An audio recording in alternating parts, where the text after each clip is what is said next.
I don't know if you guys ever had this problem, but it happened to me recently. This happens especially on Canon cameras.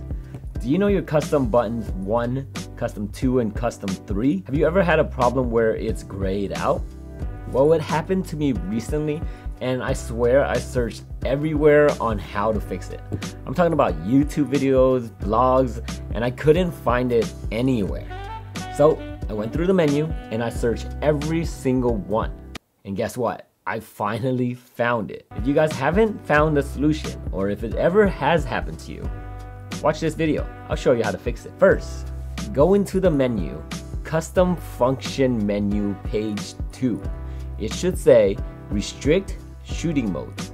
Just make sure that's off. Basically, it means you can only use custom 1 and not custom 2 or custom 3. I honestly don't know why it's even there to begin with, because I feel like everybody used those buttons. But there has to be a reason why.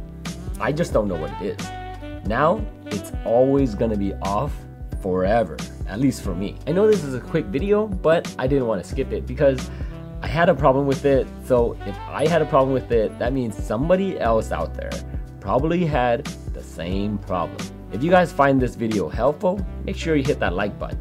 I'll be making more videos like this one in the future, so subscribe if you're into this kind of stuff. Anyways, my name is Andy, and I'll catch you guys in the next one. Later.